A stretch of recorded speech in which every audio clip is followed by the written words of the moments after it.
Hey there, Metalheads, J-Rocks. I am very, very excited. I just got a notification yesterday about you are invited to Belshazzar's feast from Iron Maiden. Now, I know there's been some talk and cryptic clues being put out there. Brucey's been very cryptic with his clues in his little videos about his solo talking tour that he's going to be doing in the UK here.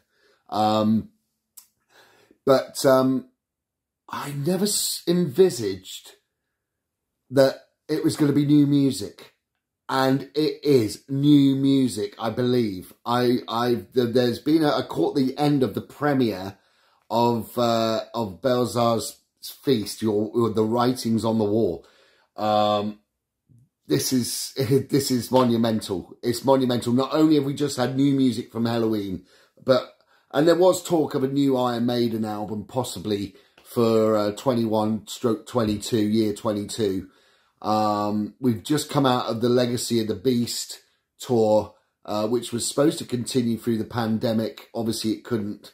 Well, it's without further ado, let's check it out. Let's have a look, because this is unbelievable. I never envisaged new music from Iron Maiden quite yet. So let's have a little look. Right, let's have a... I caught the end of the preview, so I wasn't quite sure what it was, what was going to happen. I thought it might be the guys all talking about the fact that there's new music.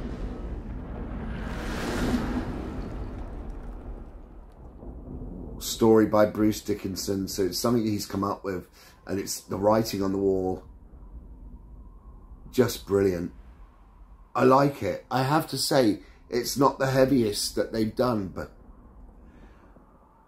it's good. I like it. I really do like it. The solos are bluesy and still got their style. They've still got their style. Yannick and Adrian and Dave. They've all got their styles in there. Nico's drumming. You can't miss Nico's drumming for starters. You know, and Bruce is singing as good as ever. I mean, after everything he's been through, you know, the cancer and everything, having to rebuild his voice, you know, in such a short time. I went to see him on the last tour, the Legacy of the Beast. I mean, that was like 2 years or more ago, and it was just fantastic. They promised some amazing stuff.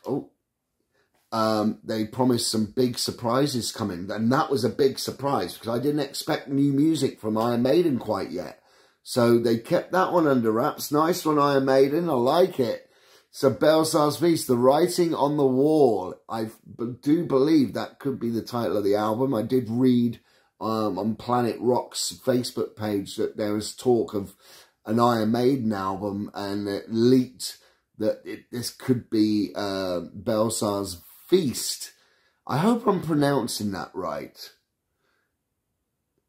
Belshazzar's or Belshazzar? No, Belshazzar's Feast. I'm going to go with that. Belshazzar's Feast.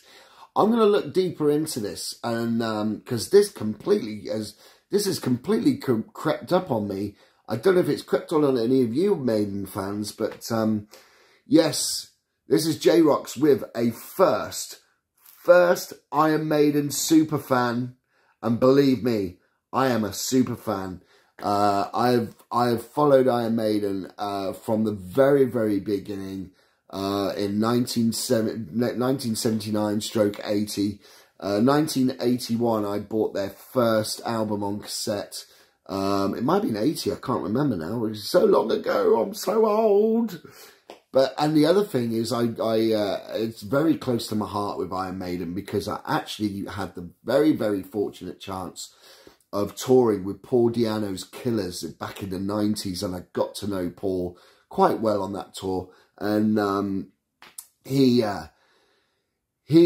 was always, before I even met him, he was an inspiration with his voice for the first Iron Maiden album and Killers. Killers still being, I have to say, I love every album, and I mean every album by Iron Maiden. But my favourite will always remain killers, I'm afraid. As far as Paul Di'Anno's concerned, I mean, some say, oh, do you have a Di'Anno favourite? You have a Bruce favourite? I don't have a Bruce favourite. They're all favourites. The only other album I would say that is one that I can put on and listen from start to finish without actually sort of thinking, oh, I'm going to move on to this next album. As far as I'm concerned, Brave New World. Brave New World was an absolute pinnacle of an album for Iron Maiden's career, because it was the return of Adrian Smith, and it was the return of Iron Maiden, basically, as far as I was concerned. But yes, we've had J-Rock's Superfan Halloween, and now we're going to have J-Rock's Superfan Iron Maiden. They are a band so close to my heart. They've got me through some very, very troubled times in the past. I've been very fortunate to meet all of the members of Iron Maiden a few times, not just the once. They are a people's band. They really are. They are a people's band. They are happy to meet people, to sign autographs, to give drum workshops. Nico, thank you so much. All those years ago, you know, they played a very big part in my life, and they do it again right now after such a tormented pandemic of being in lockdown for so long. They bring us some new music, So thank you, Iron Maiden. Thank you to Bruce, Steve, Adrian, Dave, Yannick, and Nico. I love you guys. Thank you so much for that new music. I'm going to keep more of attention on what's going on now.